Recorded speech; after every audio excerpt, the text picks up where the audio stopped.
A minha investigação atual foca-se em dois aspectos de uma doença chamada esclerose múltipla. Por um lado, estou interessado em perceber o que é que faz com que estes doentes tenham alterações cognitivas. E para isso, estou a estudar o cérebro destes doentes, utilizando técnicas de ressonância magnética.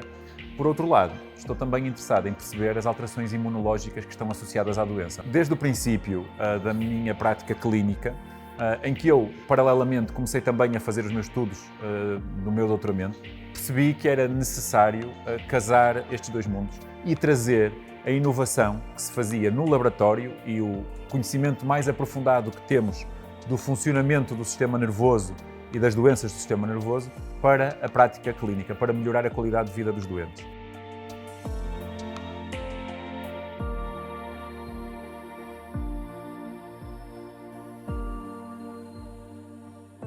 A minha investigação atualmente está sobretudo na área do envelhecimento e da demência. E em relação à demência, nós temos aqui um projeto que é inclusivo, clínico e também de investigação translacional, que vai desde a assistência clínica pura, ou seja, todo o diagnóstico baseado na avaliação de capacidades intelectuais, de capacidades cognitivas, até ao diagnóstico biológico, com biomarcadores, e depois aos ensaios clínicos, que é a intervenção com fármacos inovadores na doença.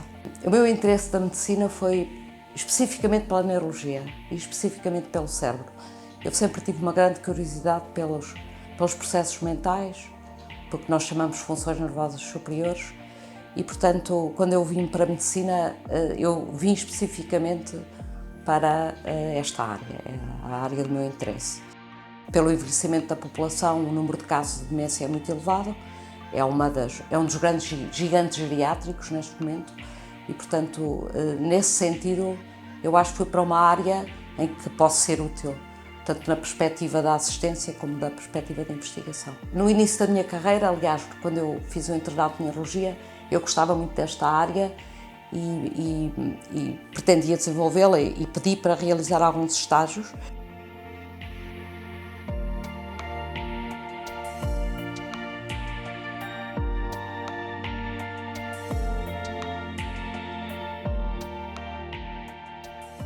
Aquilo que me tem movido sempre como investigador tem sido a curiosidade científica e uma certa autossatisfação.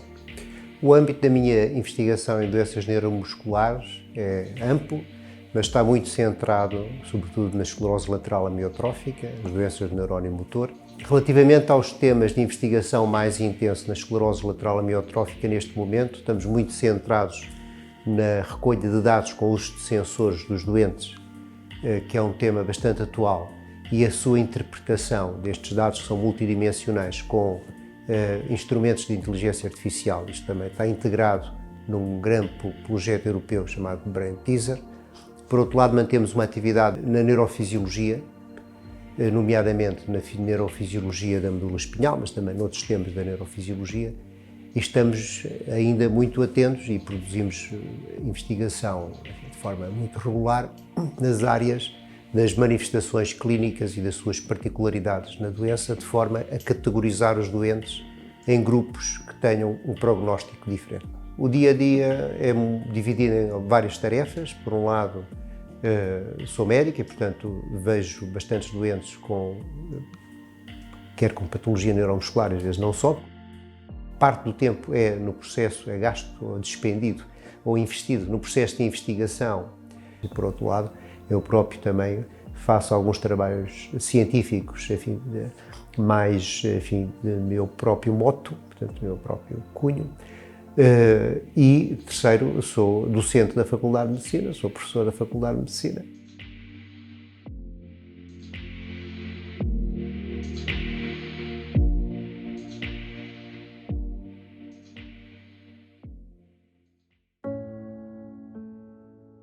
Este sentido que eu tive na altura, de facto, depois concretizou-se em poder estudar a doença que eu me estava a dedicar na prática clínica, que era a esclerose múltipla, e começar a perceber de que maneira é que nós podíamos pegar então nesse conhecimento que estávamos a gerar em relação à doença e transformá-lo em melhores práticas clínicas, nomeadamente em novos fármacos, mas também, por exemplo, em novas metodologias diagnósticas, novos marcadores de prognóstico.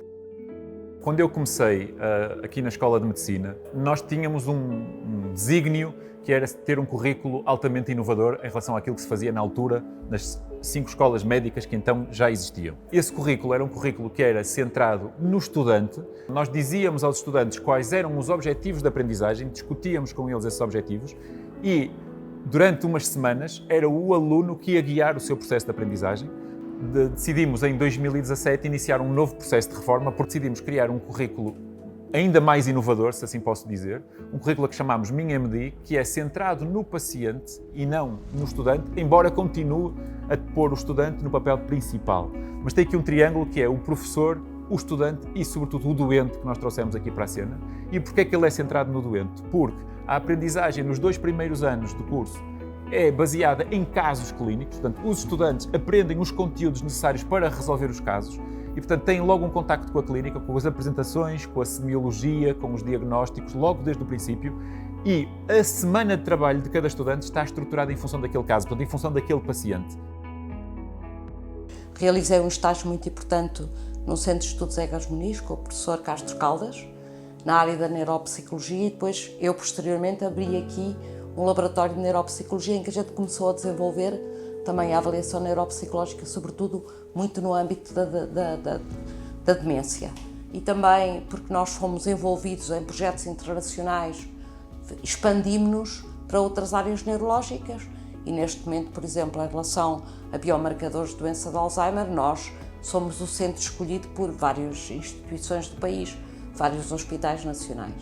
E a nossa empresa atualmente é tentar partir dos biomarcadores centrais, que são invasivos, porque é necessário fazer punção lombar, e aos imagiológicos, que, embora sejam menos invasivos, são muito dispendiosos, e partir para o sangue.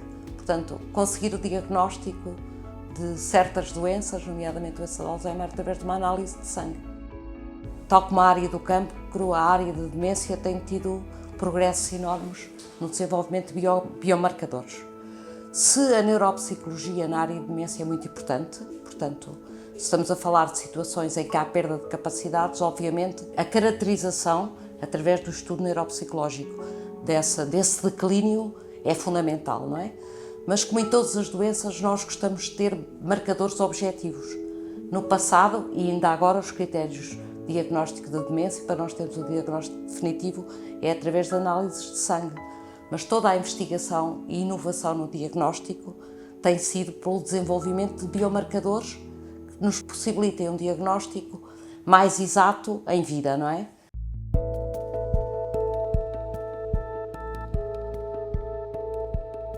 No início do meu percurso, enfim, era jovem, mas desde logo fui imbuído de um espírito de investigação, de curiosidade científica, se quisermos, no sentido de tentar dar resposta a algumas dúvidas que existiam sobre vários temas, de várias doenças neuromusculares e não só, e em particular da esclerose lateral amiotrófica. O trabalho de investigação começou há muito tempo, não é? Eu comecei a publicar os primeiros papers quando era ainda interno.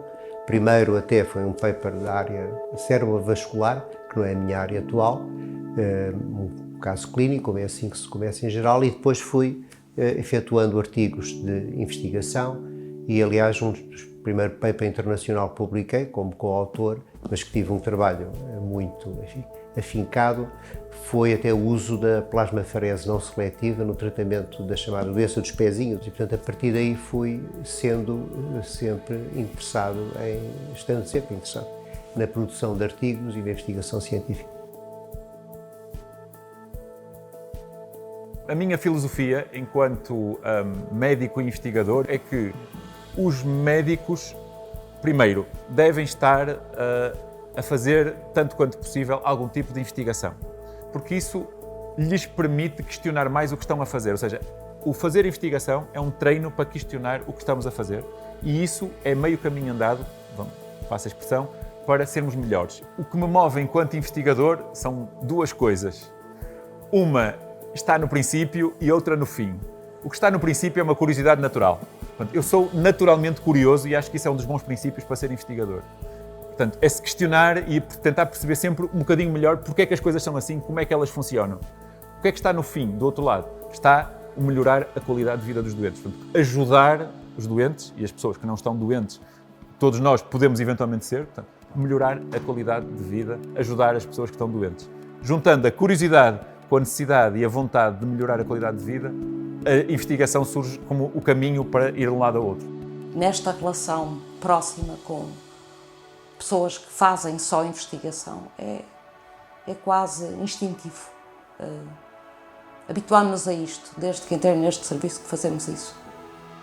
Fundamentalmente, aquilo que me move é a curiosidade e o facto de ficar satisfeito em poder, enfim, tentar solucionar algumas das dúvidas ou algumas das dificuldades na interpretação da doença, tentando contribuir para que os doentes tenham uma melhor qualidade de vida.